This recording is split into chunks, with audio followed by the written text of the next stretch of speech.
What I always loved about Advancing Black Pathways, just the name of it, is that it was very tactical and very intentional around Black people and making sure that their pathway to financial success was clear and helping them make their way down that path. I'm most proud of the progress that we've made and the intentionality in 2019. It really highlighted that we could make an impact by engaging our community, engaging partners, and focusing on what really matters for African Americans. Advancing Black Pathways is focused on strengthening the economic foundation of the Black community by investing in education. The role that education plays in creating wealth in the Black community actually starts by leveling the playing field. It's going to close the racial wealth gap in America by putting students on a pathway, on careers that they would not have otherwise been exposed to. Our goal is really to change the way African Americans live, to ensure that they are building wealth and assets. We want to see more African Americans not only moving into the middle class, but owning homes, creating jobs, creating opportunities for people within the community. And I think this opportunity with Advancing Black Pathways will lead into that in a very positive way. Everyone sees this as a seminal moment where we can actually move the needle to create more inclusive growth. I just feel really excited about the opportunity that's ahead of us. Hi, I'm Sekou Kalin, Head of Advancing Black Pathways at JPMorgan Chase. Hi, I'm Cameron Cobb, Relationship Manager with LinkedIn. Well, thank you for tuning in to our 5th episode of the Advancing Black Pathways Career Readiness Series, where we share tips to help young professionals navigate the next phase of their life and establish rewarding careers. Now, LinkedIn is a powerful tool to help showcase your portfolio, build your professional brand, and help you grow your network and career. And so today I'm excited to be here with Cameron. He's, as you heard, from LinkedIn's Talent Solutions team. And he's going to give us that deeper look into how you can build a strong LinkedIn profile that showcases your skills and accomplishments and sets you apart from the competition. So I might actually take notes as I'm asking you questions because I'm ready to hear this good stuff as well. But let's jump into this. As we started the other series, we want to know about the speaker. So tell us more about you. Where did you go to school? What did you major in? And really unpack your current role more. Absolutely. So I went to school at Southern Illinois University in Edwardsville, Illinois, right outside of St. Louis. Majored in business marketing. I'll jump back to some of my favorite moments during my undergraduate career, but right out of college, I jumped straight into financial services, working all the way from a part-time teller, and then my most recent position, acting as vice president for a large institution as the associate manager, training on the brokerage side of things underneath a market manager. Not by my own design, but by a beautiful design. I was recruited to LinkedIn in early 2019. And ever since then, it's been a great partnership and an excellent place to work. So great for LinkedIn and great for you. So let's talk about that. We'll start with LinkedIn. Like, what makes it the preferred platform to build a professional network? Absolutely. And jumping back to some of my most memorable moments in college, besides the fact that I spent a lot of time maybe probably doing too much fun with my frat brothers at Southern Illinois University. Okay, wait a minute. Let's make sure you chose the right fraternity. What fraternity was this? The oldest and the coldest. Okay, now keep going. Let's ignore that Kappa Alpha Psi shout out, but keep going. So, one of my most fond memories was at the conclusion of my marketing research class, which was in 2008, I believe. And at the end of the class, the professor, I remember his name, Dr. Ram, said that if anybody had any follow-up questions after the class, to connect with him on this new social network called LinkedIn. And here I am 10 years later, after my first experience, now working for the LinkedIn Corporation. The thing that I admire the most about LinkedIn is LinkedIn makes it all about you. It's about your professional journey, your community, helping you to connect to opportunity. LinkedIn defines its vision or its true north to create opportunity for every member of the global workforce. And then followed by that mission, or that vision is our mission, where our intent is to connect the world's professionals to make them more productive and more successful. So now that you have a better idea of LinkedIn as a company, let's just talk a little bit more about the network specifically. So our network is comprised of over 690 million members on the network. We work with about 50 million employers, and we have millions of job opportunities on the site. We also have 2.9 million groups that you can join in order to grow your community. So when you think about the network, it's about connecting to opportunity, right? And opportunity can mean whatever it is to you. We have individuals who go there in order to tell recruiters that they are able to work. But we also have individuals who are going there in order to build their brand, individuals who are entrepreneurs who are looking to maybe grow their practice. So those are all the great things that I believe the LinkedIn network provides for its members. So again, some very powerful statistics. So you set the table that this is the forum that we want people to leverage. And so then now talk to us about how I can begin to define my professional brand on LinkedIn. Like, what does that mean? Absolutely. In my opinion, there's three things to think about when you define your professional brand, right? First, think about what makes up a good brand. The second thing is to identify what it is that sets you out. And then lastly, what can you do in order to show that you're the right choice? So the value of your brand should answer the question of why choose you, right? How does an employer, a coach, or a college decide who to choose? What do you promise to that employer, that team, or that school? What can they expect from you? And then answer the question of how unique are you? What separates you or differentiates you from the other candidates that are on the platform?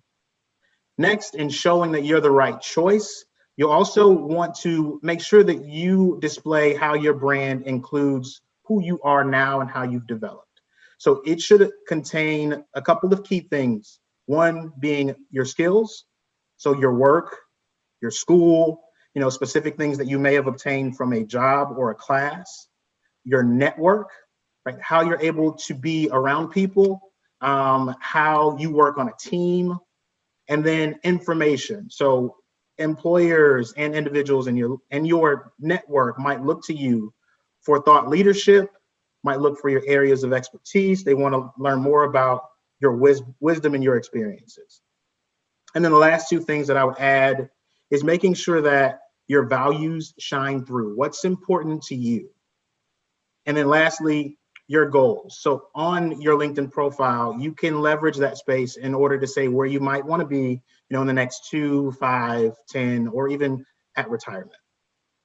So yeah, that's very helpful because you've covered some of these components, and I started with brand and you mentioned profile. So we probably should reverse and talk about like what those first steps are in building a profile. So you talked about skills, but should my profile just mirror my resume, or like how should I really build a profile? Like what are those building blocks? Perfect. So that's a good segue. And I want to cover 4 key things in this area. 1, just the basics of how to set up your LinkedIn account. But 2, also how to take a look at your profile and differentiate it, like you said, from your resume. Look at the essentials of what to have on your profile. And then if you need to make edits, what are the key points and places that you should be focusing on your LinkedIn profile? So in order to set up your account, simply by going to linkedin.com, you can do so on your mobile device or on a PC. You can download the app on the App Store or on Google Play. But it's an easy setup. But I think the thing that individuals, when they think of the LinkedIn network, is that they begin to look at it simply as an expression of their work history and just what their resume basically says.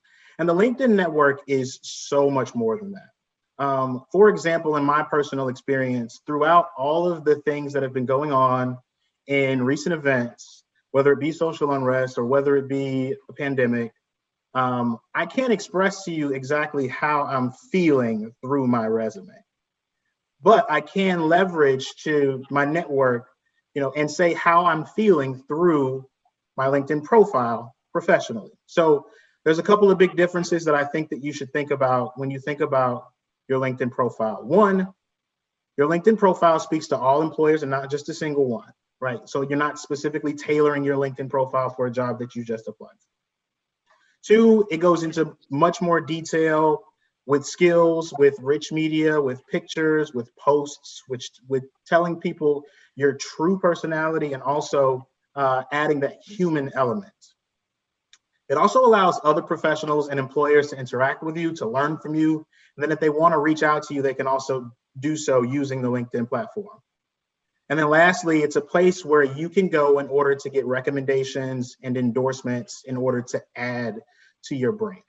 Just a couple of key things that you want to make sure that you include on your LinkedIn profile is going to be a great photo. So we do know that LinkedIn members who have a profile and then have a photo, particularly maybe a professional photo that they may have had taken by a photographer, they can receive up to 21 times more views and up to 9 times more connection requests if they do have a great photo. You should use a background that isn't distracting on your photo. I would discourage you to have yourself in your photo. And if you were looking at, I guess, the tic-tac-toe on a photo frame, your eyes should be at the top bar and your face should be right in between the two vertical lines.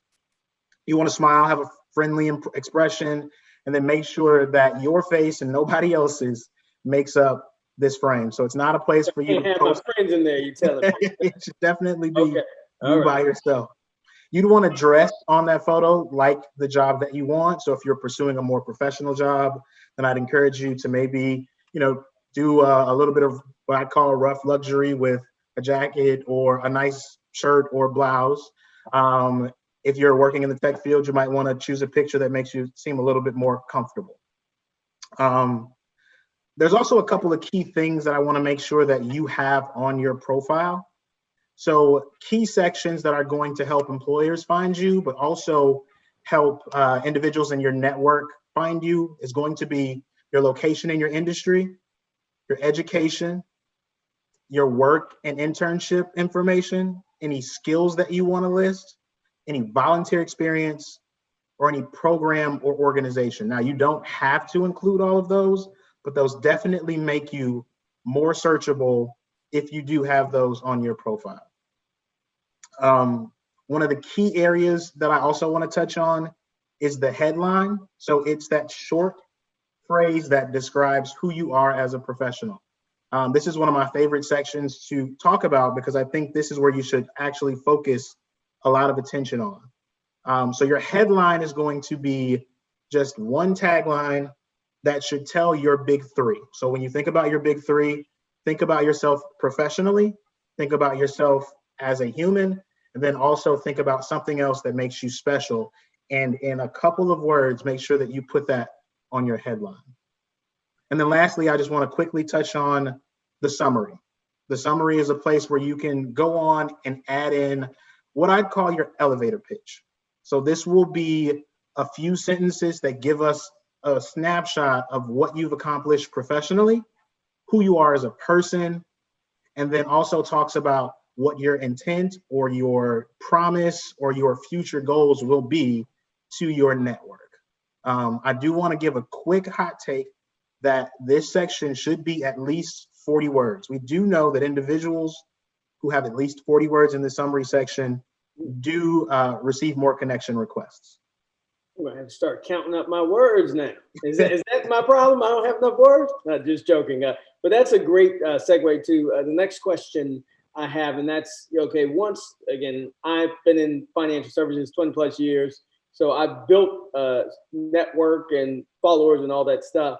But if I'm starting out, like many of our viewers there now, and I've put all of these pieces into place, how do I then go about building out this social connection and like to your point, you mentioned people taking notice, but are there things that I need to do as the person developing my profile to kind of build out that network?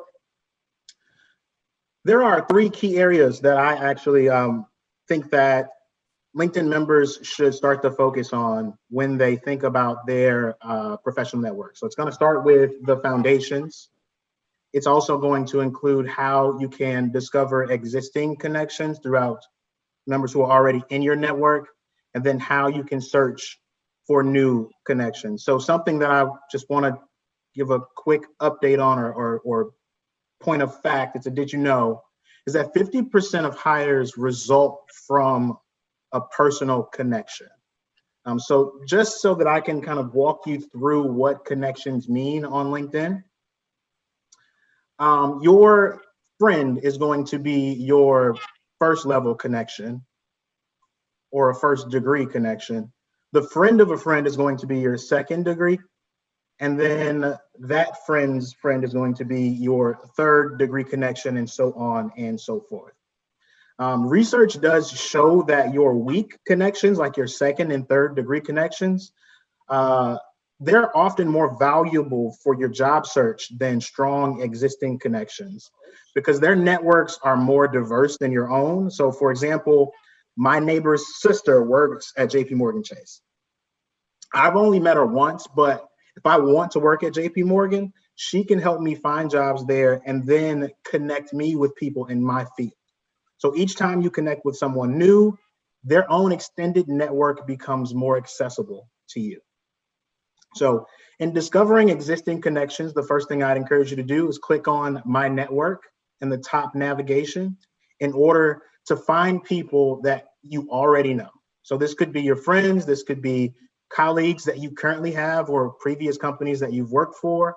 And then it could also include managers and then former managers at companies that you may have also worked for. Also, the more that you build connections, the algorithms in the system will automatically recommend other people that you may know. So this system gets built out the more that you improve and build your network.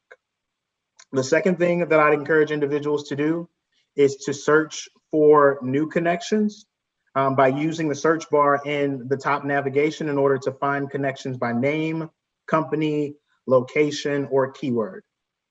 When we think about connections, there's a couple of things that I would encourage you to think about. If you are interested in a communications position at LinkedIn in San Francisco, then you would use this section in order to look up who in my second level connections can I connect with that may be able to connect me to some opportunity in San Francisco. Got it. Well, that's helpful. So what are some of the do's and don'ts? I could share some don'ts based on some LinkedIn requests I received. Hi, can you help me find a job? Like, that's probably a don't. But let me ask you, the expert, what are some of the do's and don'ts about connecting, with people who aren't necessarily in your personal network? Sure. The first thing that I would recommend as a don't is don't focus on volume as much as you would quality. So I think all of your connection requests should be quality connections somehow. Because like you said, there's a couple of things that happen if you only focus strictly on volume. So if you focus on volume, the first thing is that you'll get referral requests. So individuals might start reaching out to you if they see that you know somebody. And then it's kind of embarrassing when your response is, well, I don't actually know them. I just wanted to connect with them on LinkedIn. That's one thing. The other thing is that all of the people that you follow end up on your LinkedIn feed. So the information that you're taking in should be from individuals in your field in order to make sure that the information that you're getting is relevant to you and not just clutter or information that's going to distract you. So when you think about your network, expand your network strategically. Thinking about who you should be reaching out to are people that you have something in common with, people that have a job or work in a company that interests you, people who may be able to connect you to somebody else. And then when you send out those connection requests, don't hesitate to write a little note to them in order to tell them, who you are, how you came across their profile, and then how they might be able to help you as a connection on LinkedIn. So I want to pivot a little bit to careers now and finding career opportunities, since again, many of our viewers, some may be looking to change or find that initial job. So how do you leverage LinkedIn to actually pursue job opportunities? There are quite a few ways that you can. I've narrowed it down to what I think is going to be the top 4 hot takes or tips that I would recommend that job seekers can walk away with in order to start their career search. One's going to include asking for informational interviews. So before I jump into that, I do want to make sure that I give another did you know and let you know that LinkedIn members are 4 times more likely to get hired when they are referred by someone. So one way in order to get referrals can be asking for those informational interviews. And this is something that I actually do about once a week. I actually open up my Fridays in order to schedule out time just to do informational interviews. This isn't something that I walk away with the expectation of immediately having a job offer from, but it is something that does give me more advice about the career path that I might be seeking, or in order to teach other information about how I got to the career path that I'm in. It does help me learn about industries that I might be interested in or about the specific culture at a company. And then it also helps me establish a professional brand of someone who likes to have coffee, loves to meet, love to learn, and love to gain more knowledge from other individuals. The benefit of it, or the indirect benefit, is yes, down the line, that can possibly land me some type of a job. When they think of me and think of the time we spent together, then they could think of me for a position that might be opening somewhere near them. The second thing that I would recommend that you do is request referrals. So again, 4 times more likely if you are referred. So requesting referrals, that is another way that you can possibly seek a job. So if I'm looking for a job at JPMorgan, then here I am in your inbox to ask you, are there any more opportunities in your organization or with your company? Some things to include when you ask for a referral would be why you're interested in the specific role, and then make sure that you express your appreciation for them considering making a referral for you. The next thing that I would recommend is taking a look at your brand. I know that when we think about our brand, we think about it as me, like what I think about me, but the other way in order to validate your thoughts about your brand is to request outside recommendations from individuals on the network. So don't hesitate to reach out to someone to ask them about how their experience was about you, and if it was positive, how do they feel about sharing that information on LinkedIn? The way that you can do that on LinkedIn is that on anybody's profile, if you go to the More section on their profile, you click More, there will be an option that says Request a Recommendation. You then have the opportunities to select your relationship to that person and then indicate how you all work together, and then ask if they wouldn't mind recommending you. People who I would recommend doing this to would be former managers, current or former colleagues, and then people who you may have mentored or mentored you throughout your professional journey. Those do show up optionally on your LinkedIn profile. The last thing is just a couple of quick tips. Make sure that you're also reciprocating, right? Figure out how you can also add value on the LinkedIn network. So invest your time and connections. Make sure that you like and share other people's posts if they are relevant to your audience. Make sure that you're joining groups. So I came from the financial advice background slightly. So I do participate in groups like Quad A, the African American Advisors Association. I also give testimonials. So comment on other people's posts. Make sure that they know that you also are willing to give back. And the more that you pour into your network, the more your network will start to pour into you. A lot of our viewers and recent college graduates are searching for job opportunities right now. So, like, what are the best way to actually search for jobs on LinkedIn? That's a wonderful question. And there's four key or areas that I think that they should focus in. One is going to be setting career interests. Two, making sure that they, use the network in order to search for career opportunities, which I will show you shortly. But a couple of other tips that I would encourage them to do, and I'll talk through it, it includes following companies and joining groups. But a quick, did you know that there are about 31 million job seekers who visit the LinkedIn network job site every week? Wow. So in order to search for opportunities, there is a section at the top that is called jobs. So you can use the search filters in order to make sure that you find opportunities, jobs, internships by looking at a couple of key areas. So you can do a keyword search if you're looking for a specific opportunity. You can search by job title, a combination of any of these, including company, location, the specific function, the experience level, or the date that it has been posted. Something that's not included on here, you can also search by our easy apply option.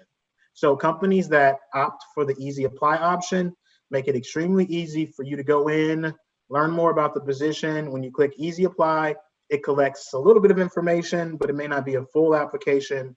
And then using that information, they can then collect your resume and determine if they want you to move on to the next part of the application process. The next thing that I'll talk briefly about is following companies. And this is going to be extremely important because companies do invest in their company pages. The company pages are typically designed in order to allow users to know specifically the mission and the vision of the organization, what the culture is and the value, and what a day in the life looks like via rich media. A quick tip that you should note is that there is recruiters who use LinkedIn software in order to find their next hire. One of the things that they can filter out specifically is individuals who already are engaged with their company page.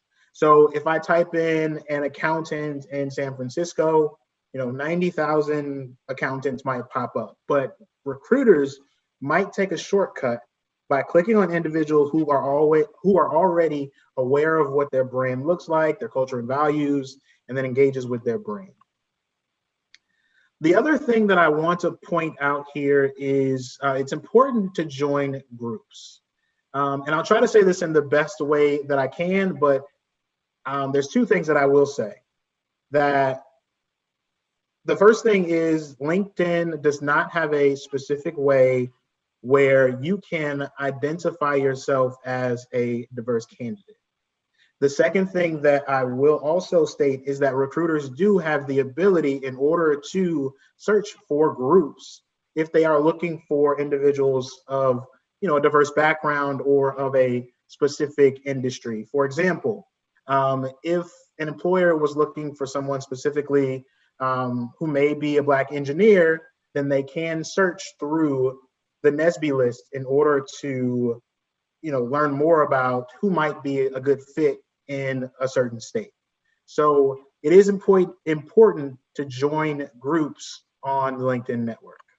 Well, great tips on getting recommendations, referrals, but let's get to some juicy stuff. Like, tell me examples of mistakes people make as they're applying, just so our audience doesn't make those mistakes. But can you give us examples of things not to do?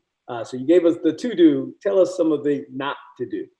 Well, I don't know if this is the one piece that I do have when looking at positions. I think it's common, particularly amongst minority groups and women, is that they pass up on opportunities because when they look at the qualifications for that role, they might see that of the 10 qualifications that are listed, they only check the box for 4. And then they miss out on great opportunities because they're discouraged from applying for those roles. So in my opinion, one of the best tips that I would give would be, it's still okay for you to go ahead and shoot your shot, put in an application for those positions that might be a little bit intimidating, but the manager still may see your profile, see that you might be a great fit, be willing to coach you, or be willing to mentor you in order to get you to the place where you need to be for that position. Yeah, that's actually some really great advice, because you as the applicant don't know the full array of things that manager may be looking for. So there could be pieces in your background that either augment some of those experiences that you may perceive that you don't have, or are needed because of whatever particular demands in that job. So that is a great piece of advice. Don't make the mistake of missing out on an opportunity because you don't think that you have what it takes. So I appreciated that. And so the last question, or next question at least, is I want to talk about like social media and how it's been used as a tool to call out acts of racial injustice, from the death of George Floyd, Breonna Taylor, all of these unfortunate and tragic scenarios have really sparked dialogue on every social media platform, including LinkedIn. So how do you think LinkedIn can be a powerful tool in this moment? Absolutely. And I foremost want to start by listing one of the reasons why, I admire LinkedIn as a company, and they've made a bold statement that, we will not stand for anything that gets in the way of real progress. So we're working to produce actionable efforts on our end here at LinkedIn as we endeavor towards like dismantling systemic racism and then building equity for the workforce and all the members on the LinkedIn network. We are not and will not be a company or a platform where racism or hateful speech is something that we allow on the platform. LinkedIn did release a statement in support of Black Lives Matter, and we have been heartened to see other companies like JPMorgan Chase who have also used their platform in order to share their statements of support as well.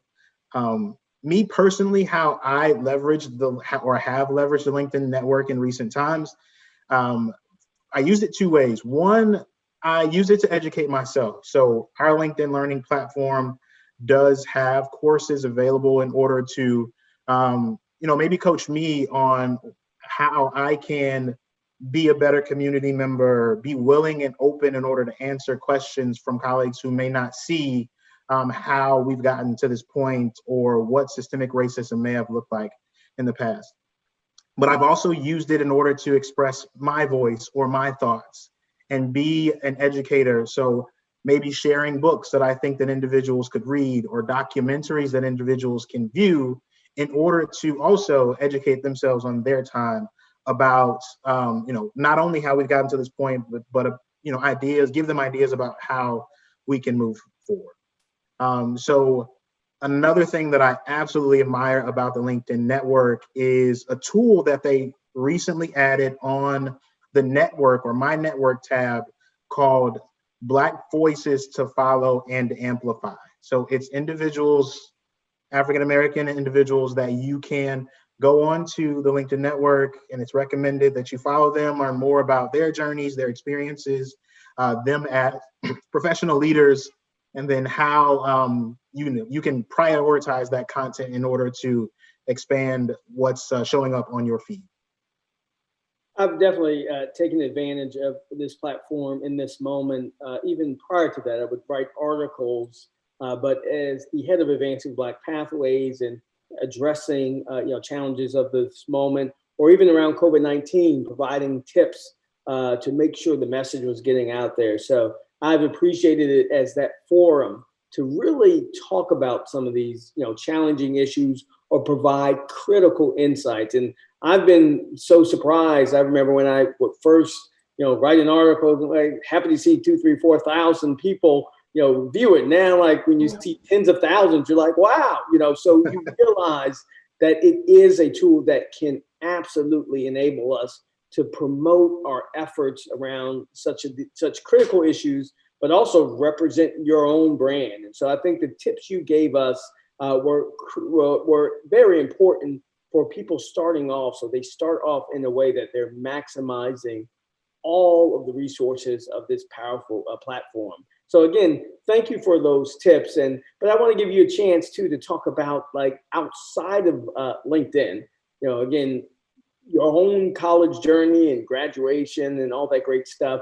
Do you have any advice that you want to impart to our listeners out there in terms of how they should think about this journey that they're embarking on, or just whatever advice or insight you wish to share? I want to give you the floor. Absolutely. I mean, so there's a couple of things that I wanted to briefly touch on. One is resilience. A lot of individuals go onto the network and they put in so many applications, but after a while, they get slightly discouraged because they may not have gotten that one position that they want to. It's more of a marathon than a sprint, is what I'll describe it as. So make sure that you have the opportunity, or you take the time in order to continue on in the journey. Don't give up, keep looking. The role for you is going to be out there. Also, a couple of key statistics that I think, or one key statistic that sticks out to me immediately when I think about the workforce as of now, and that is that the average employee maybe stays in a role at a max between 3 and 7 years nowadays. The workforce has drastically changed compared to how our parents may have worked in one company in one position for 30 or 40 years. So be willing to be flexible and be nimble. My journey started as a part-time teller. I now work at in the tech and internet business, but I still find a way in order to bridge the gap. So even though I'm working in the tech and internet business with HR leaders and recruiters day in and day out, I still also find a way in order to leverage my background in financial services by connecting with organizations like JPMorgan Chase and other companies that I've worked with in the past. So be nimble, be flexible, be understanding that that you might start in one place, but it might lead you ultimately to another path. And then the last thing I would encourage everyone to do is seek passion. Find a career path that matches or aligns with your passion, because at the end of the day, I think that success can be defined as the intersection between who we are and what we do. So if you can align those passions of who you are or what you strive to be in alignment with what it is that you do professionally, that would be some of the best advice that I could give out to those seeking a position. Well, thank you for sharing those insights, and I really appreciate how you've ended that. I just want to recap, because I think it was a powerful message, and that's one: pursue careers where you have an alignment of your passion. Be perseverant, as you look for these opportunities. Be nimble, and flexible, rather. And so recognize ultimately that this is a marathon and not a sprint. I think that really captures, how we embark on our career journeys to truly maximize the ability to be successful. So make sure you tune into our next episode of the Career Readiness Series on September 1st, where we will be giving you tips on how to pursue careers as a financial advisor. Register at www.jpmorganchase.com/ABP careers. Thanks again, and we'll see you next time.